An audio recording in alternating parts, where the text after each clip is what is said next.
এক আল্লাহই আপনার জন্য যথেষ্ট, ইনশাআল্লাহ কাউকে লাগবে না। কেউ যদি না থাকে, এক আল্লাহই আপনার আমার জন্য যথেষ্ট। এটা কি বিশ্বাস করেন? কিন্তু এই আল্লাহ পাকই আমাদেরকে বাঁচিয়ে রাখছেন, আল্লাহ পাকের হাতেই আমাদের জীবন, আল্লাহ পাকই আমাদেরকে খাওয়ান। আল্লাহ থাকলে কিচ্ছু লাগে না। আর যারা আল্লাহ নাই, সারা দুনিয়া মিলেও তাকে সুখ দিতে পারবে, তার কিছুই করতে পারবে। এখন আসলে আমাদের সাথে আল্লাহ আছে কি না একটু নিজেরাই বুঝতে পারো। আসলে আল্লাহ পাকের সাথে আমার সম্পর্ক কেমন, আল্লাহ বলে ডাকলে বা আল্লাহর কাছে দোয়া করলে কি আমার ভিতরে কোনো অনুভূতি আসে কিনা, রাসূল সাল্লাল্লাহু আলাইহি ওয়াসাল্লামের নাম আসলে আমার ভিতরে কোনো অনুভূতি আসে কিনা, বুঝবেন ইনশাআল্লাহ। এটা আপনার আস্তে আস্তে বুঝে যাবেন। তাহলে নিজের তাজকিয়ার দিকে ফোকাস করেন। এবং তাজকিয়া অর্জন করার জন্য অবশ্যই সোহবত লাগে। যারা আত্মশুদ্ধিতে পরিপূর্ণ মানুষ, এই মানুষগুলোর সাথে পরামর্শ করে চলবেন। আর নিজের দিন পালন করেন, দিনটাকে আর বিভক্ত হতে দিবেন। যারা এই বিভক্তির দিকে নিয়ে যায় এদেরকে বয়কট করবে, মিশবেনই না এদের সাথে। বরং আমি বলছি, বাংলাদেশে এমনিই তো শত শত দল হয়ে গেছে। এখন আপনি নিউট্রাল থাকবেন, নিজেকে বায়াসড করবেন না, নিউট্রাল থাকবেন। নিউট্রাল মানে নিরপেক্ষ থেকে আপনি দেখবেন যে আসলে কার মধ্যে হকটা বেশি আছে।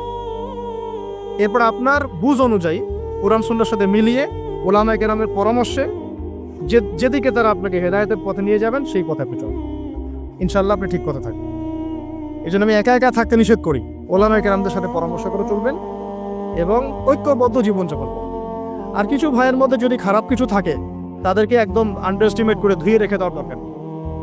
কারণ যার মধ্যে খারাপ কিছু আছে ওর মধ্যে ভালো কিছু আছে। খোলা মনে ভালোগুলো নিয়ে নেবেন, খারাপগুলো আপনি ছেড়ে দিবেন। এখন বলতে পারে আপনি কিভাবে বুঝবেন ভালো কোনটা খারাপ কোনটা?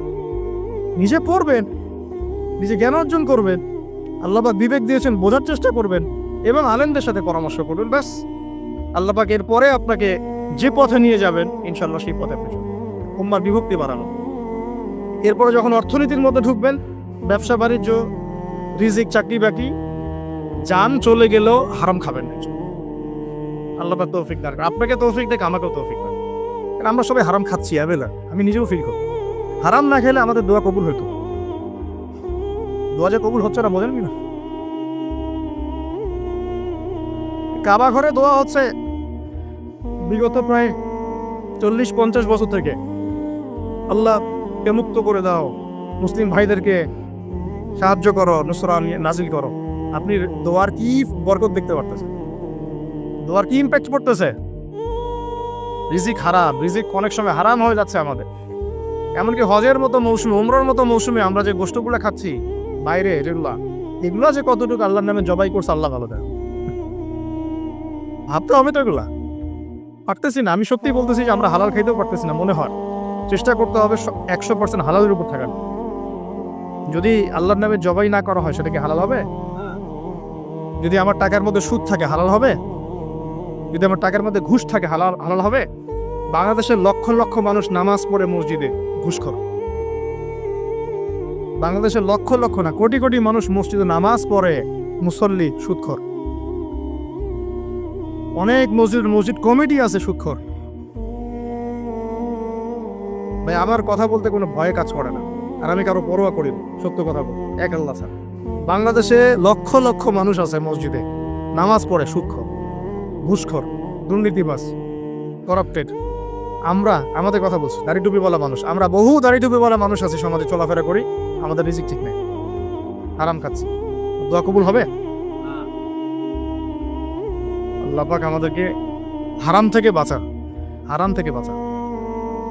এরপর পরিবার যখন গঠন করতে যাবেন, ভুল করে পরিবারে অনইসলামিক কোনো মতাদর্শকে স্থান দিবেন। পরিবারের বউ বাচ্চা যেন পর্দা করে, খেয়াল রাখতে হবে। বিয়ে শাদী করার সময় খেয়াল রাখতে হবে কোন মেয়েটাকে বিয়ে করছে। একটা মেয়ের বাহ্যিক সৌন্দর্য সবকিছু না।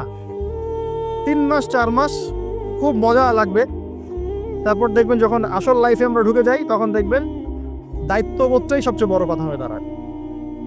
এই রওনাক চলে যাবে, দিনদারিতা না থাকলে রওনাক চলে যাবে। মেয়ে দিনদার কিনা এটা দেখবেন সবাই। দিনদার হলে যদি একটু গায়ের রং কালোও হয়, বিয়ে করে ফেলেন।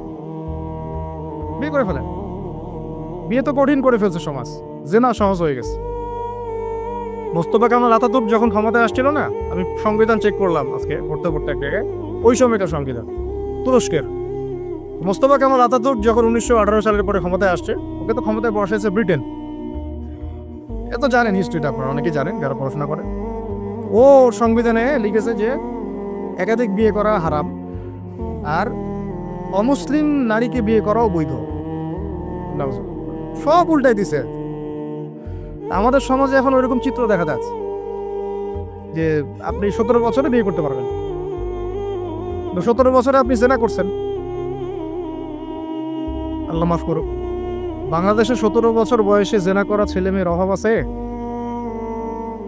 আদমশুমারির মতো এই কুমারিত্ব টেস্ট যদি করা হয় ছেলে মেয়েদের, তারপর দেখা যায়। তো বিয়েটাকে সহজ করা উচিত। বিয়ের বয়স একটা ফিক্স করা হয়েছে, এর সাথে তো আমরা এখন যুদ্ধ করতে পারবো, পারবেন?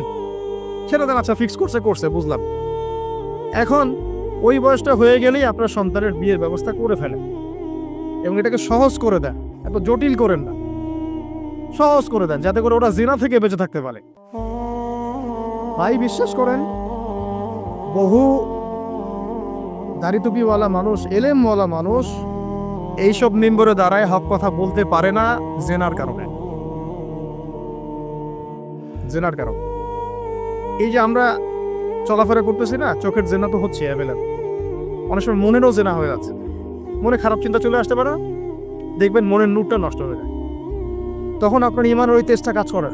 ভালো করে খেয়াল করে দেখুন, যখন মনের মধ্যে এই নূরটা নষ্ট হয়ে যায়, কিছু একটা নগ্ন মেয়েকে দেখে ফেলছেন বা একটা মেয়েকে দেখে আপনার অ্যাট্রাকশন তৈরি হয়ে গেছে, হতে পারে, আমরা তো ফেরেশতা না, হতেই পারে, তখন দেখবেন মনের মধ্যে নূরটা নষ্ট হয়ে যায়। ওই সময় আপনি কিন্তু এই ইমানের এই জজবাটা শো করতে হবে। তখন নবী সাল্লাল্লাহু আলাইহি ওয়াসাল্লাম বলেছেন, তখন যদি বাসায় স্ত্রী থাকে তোমরা স্ত্রীর কাছে চলে যাবা, নিজের প্রয়োজন মিটাই নিবা, তাহলে এই শয়তানি মন থেকে চলে যাবে। এত বিয়ে করিনি, এটা মিটাবে কিভাবে? অনলাইনে ঢুকলেই দেখবেন আপনি নগ্নতা। ছেলে পেলে আমাদের সাথে যারা ঢাকায় থাকে এরা তো আরো জান কি আছে, কি হয়। ছেলে নাই আর মেয়ে নাই, মেয়ে নাই, ও নিজে ছেলে। একটা মেয়ের যে চরিত্র খারাপ এটা বোঝার জন্য এতটুকু যথেষ্ট যে ও মোটর সাইকেলের পিছনে বসছে কিভাবে, এটা দেখবেন। একটা আপনার শালীন দিনদার স্ত্রীকে নিয়ে যদি আপনি মোটর সাইকেলে জানো, দেখবেন তার বসার ধরনটা কেমন, আর যাদের সাথে যে ফ্রি মিক্সিং এ প্রেম প্রীতির সম্পর্ক করে এদের বসার ধরনটা কেমন। বসাই আপনাকে বলে দেবে কত বড় বেয়াদব, কত বড় আদবহীন, বেহায়া এক মানুষ। আমার কথা ইশারা দিচ্ছি, সব তো বলা যাবে। তো এটাকে সহজ করবেন, এখানে দিনদারিতাকে প্রাধান্য দিবেন, ভুলেও দুনিয়াদারিকে প্রাধান্য দিয়েন না। ও বাপের কয় টাকা আছে, ওর বিয়ে করলে আমি পাবো কি, কত সুন্দর ঐশ্বরিয়া রায়ের মতো কিনা, এগুলো দেখার দরকার। এগুলো থাকে না, আস্তে আস্তে চলে যায়, দিনদারিতা থেকে যায়। ইব্রাহিম আলাইহিস সালামের স্ত্রীদের কথা আজকে আমরা স্মরণ করি না? হাজেরা আলাইহিস সালাম, তার ওই সবর, সাফা মারওয়ার সাই, তাওয়াক্কুল আল্লাহর কাছে এত পছন্দ হয়েছিল যে কিয়ামত পর্যন্ত যত মানুষ হজ করবে, সাই না করলে হজ হবে না। ঠিক আছে, ওনার ওই হাঁটা দৌড়াদৌড়ি আল্লাহর কাছে এত পছন্দ হয়েছে। আপনি জামজাম কূপ ওখানে যে তাওয়াফ করছেন না, তাওয়াফ করে যে পানি খেয়ে আসলেন, সাফা মারওয়া সাই করলেন, এই সাই না করা পর্যন্ত আপনার হজই হচ্ছে না, ওমরাই হচ্ছে না। একজন দিনদার মেয়ের দিনদারিতা আল্লাহর কাছে কিভাবে কবুল হয়ে থাকে, আমাদের মেয়েদেরকে বুঝান, বাসায় গিয়ে বোনদেরকে বুঝান, মাদেরকে বুঝান, স্ত্রীদেরকে বুঝান, তাদেরকেও একটা উদ্দেশ্য আল্লাহ পাক সৃষ্টি করেছে। কি উদ্দেশ্য? তারা যেন ইসমাইলের মতো প্রজন্ম জন্ম দিতে পারে। তাদেরকে সিরিয়াল দেখার জন্য পড়ানো হয়, তাদেরকে রং তামাশা করার জন্য আর স্নো পাউডার মেখে বাইরে ঘোরার জন্য পড়ানো হয় না। এবং এটাকে কন্ট্রোল তো আমাদেরকে করতে হবে। এই যে বললাম, কন্ট্রোল করতে গিয়ে যদি দেখেন পারতেছেন, আপনার দ্বারা হচ্ছে না, তখন কি প্রয়োজনে ডিসকানেক্টেড হয়ে যাবেন, তাও নিজের দিনকে ক্ষতিগ্রস্ত হতে দিবেন। কিছু করেন নাই তো, চেষ্টার উপর চেষ্টা করে যাচ্ছেন আপনি 10 বছর, 15 বছর, 5 বছর, 7 বছর, কোনো রেজাল্ট পাচ্ছেন না। আপনি কি করবেন? দিন ছেড়ে দেবেন? আপনিও তাদের মতো হয়ে যাবেন? আপনাকে আপনার স্বতন্ত্র জায়গায় থাকতে হবে। আল্লাহ পাক তৌফিক দান করুন। আর ইসলাম সংশোধনের মধ্যে সমাধান আসলে আলহামদুলিল্লাহ। এরপরে বাচ্চা কাচ্চা যেগুলো হবে, এগুলো পয়েন্ট মনে রাখবেন, পড়াশোনা থেকে নিয়ে এই পর্যন্ত বাচ্চা কাচ্চা যেগুলো হবে, এক একটা বাচ্চাকে আগামী দিনের যোদ্ধা হিসেবে গড়ে তুলবে। কি যুদ্ধ করবে তারা? আগে আদর্শিক যুদ্ধ করবে, আদর্শিক যুদ্ধ করবে, যে আমরা ওইসব আদর্শে চলি না, আমাদের নিজস্ব আদর্শ আছে, এটা ইসলাম। আমাদের কিতাব আছে কোরআন, আমাদের সুন্নাহ আছে মুহাম্মদ সাল্লাল্লাহু আলাইহি ওয়াসাল্লামের সুন্নাহ। এরা বৈষয়িক শিক্ষাও শিক্ষিত হবে, ইসলামিক শিক্ষাও শিক্ষিত হবে ইনশাআল্লাহ। এরপরে এদের দ্বারা ইনশাআল্লাহ এমন জেনারেশন আমরা গড়ে তুলব, যে জেনারেশন আগামী দিনে ইসলামের পতাকা বহন করবে। আমরা যেটা পারি নাই, পারব, চেষ্টা চালাবো, আমাদের বাচ্চাদেরকে গড়ে তুলবো ইনশাআল্লাহ। করা যাবে না? আল্লাহ পাক আমাদেরকে এই সব উদ্দেশ্যে দুনিয়াতে পাঠাইছে। এভাবে ইনশাআল্লাহ আমরা এলেম অর্জন, তাসকিয়া অর্জন, আমল বাড়িয়ে দেওয়া, হালাল খাওয়া, পরিবার গঠন করা, প্রজন্ম গঠন করা, এই কাজগুলো করতে করতে করতে আমরা আগাবো ইনশাআল্লাহ। এবং এখন যা চলছে এই ফিতনাগুলো থেকে আমরা নিজেদেরকে দূরে রাখার চেষ্টা করি। আর যেখানে যেখানে যেখানে মুসলিমদের এগেনস্টে এই কাফের, মুশরিক, জালেম, মুনাফিকরা পদক্ষেপ নেবে, আমরা আমাদের সাধ্য মতো এটাকে প্রতিহত করব। হয় জবান দিয়ে প্রতিহত করব, নাহলে লিখে প্রতিহত করব, নাহলে কোনো সাহায্য করে প্রতিহত করব, নাহলে অ্যাটলিস্ট দোয়া করে প্রতিহত। কিছুই নাই, কমপক্ষে কি করবেন? দোয়া করুন। কিছু নাই, কমপক্ষে দোয়া করুন। কিন্তু কোনো অবস্থাতেই আত্মসমর্পণ করবেন না। ওদের সামনে কোনো অবস্থাতেই জালেমের সামনে হাঁটু গেড়ে দিবেন, মাথা উঁচু করে বাঁচবো ইনশাল্লাহ, মাথা উঁচু করে নেব। এই জেনারেশনকে কে বুঝাবে যে মোবাইল থেকে দূরে থাকতে হবে? বিনা প্রয়োজনে ফোন ইউজ করবা না, বিনা প্রয়োজনে ফোনে হাতও দিবা না। একটা ছবি তুললে কি হয়? হাজারে আসওয়াদ, গুনাহ মাফ হয়। একটা ছবি তুললে কি গুনাহ মাফ হয়? কোনো নেকি হয়? এটা কি পরকালে সুপারিশ করবে? এই মোবাইলের আসক্তির কারণে এই যুব সমাজের চিন্তার ক্ষমতা নষ্ট হয়ে গেছে। বিশ্বাস করেন আমার কথা বিশ্বাস করেন। এই মোবাইল আসক্তির কারণে এই যুব সমাজ আর চিন্তাই করতে পারে না। সারা দিন ফোনে ব্যস্ত, সারাটা দিন সময় পাইলেই ফোন। আর ফোনে কি? YouTube, Facebook, WhatsApp, Instagram. আমাদের বাপদাদার এই যে ভাইদের বয়সী যারা এখন 40, 45, 50 এজের মধ্যে আছেন, যারা এই দেশ চালায়, সমাজ চালায়, অর্থনীতি চালায়, তাদের চেয়ে এদের চিন্তা শক্তির লেভেল অর্ধেকেরও কম। আমি আপনাদেরকে গ্যারেন্টি দিচ্ছি, এখন যদি আরেকটা মুক্তিযুদ্ধ হয়, আল্লাহ না করুক, তাহলে এই তরুণ প্রজন্ম কিছু করতে পারবে। আপনি আমার কথা বিশ্বাস করেন। টিকটকের একটা ভিডিওর জন্য এদের কাণ্ডকীর্তি দেখলে মনে হয় যেন মানুষ না গরু না ছাগল, কি আসলে। আর আমরা তো ঢাকা শহরের মতো শহরে থাকি, একটা টিকটকের ভিডিও বানানোর জন্য এরা যে কি করে চিন্তা করতে হবে। কাপড় খুলে ল্যাংটা হয়ে নাচে একটা টিকটকের ভিডিও করার। একজন আলেমে দিন আসছে, তাকে মানে মোবাইলে বিরক্ত করতে করতে তার লেকচারের টপিকটাই নষ্ট করে। আর আমরা যে ওস্তাদদের কাছে পড়াশোনা করি, আমি জীবনে আমার ওস্তাদকে এটা বলার সাহসই পাই নাই, ওস্তাদ আপনার সাথে একটা ছবি তোলা যাবে? আমি আল্লাহ পছন্দ করে বলছি। আমি এই পর্যন্ত, আমি যার কথা বলছি তিনি এই উপমহাদেশের অন্যতম একজন শ্রেষ্ঠ মুহাদ্দিস। আমরা তাদের কাছে যাওয়া আসা করি পড়াশোনার জন্য, তিনি জ্ঞান শেখার জন্য। আজ পর্যন্ত আমি কোনোদিন বলতেও পারি নাই যে উস্তাদ আপনার সাথে একটা ছবি তুলতে চাই। বিশ্বাস করেন। কিন্তু এই ওয়াজ মাহফিল, এইটা ওইটা, এইসব জগৎগুলোতে গিয়ে আমরাও নষ্ট হয়ে গেলাম। মানুষের মধ্যে নূর, তাসকিয়া, আদব, মসজিদের আদব কায়দা, ভদ্রতা সব নষ্ট হয়ে গেছে। এবং এর অন্যতম একটা প্রধান কারণ মোবাইল ফোন। আজকের লেকচারের টপিক মোবাইল ফোন না, এই যে কথাগুলো বলতে বাধ্য হলাম। যখন আমরা এখন আলোচনা করতেছি, সময় কয়টা বাজে এখন? 12:50। এই সময়ে না জানি কতগুলা মুসলমান এখন শহীদ হয়ে গেল। এই সমস্ত যখন আমরা এখন আলোচনা করতেছি, ঠিক এই সময় না জানি কতগুলো বোন সৈন্যরা তুলে নিয়ে চলে গেল, না জানি কতগুলা বাচ্চার মগজে আবার বোম মারলো, গুলি। এই সময় যখন আমরা কথা বলছি, আর মিডিয়াতে সংখ্যা আসবে খালি 6,000 মরলো, 6,500, 7,000, কোনো ফিলিংসই নাই।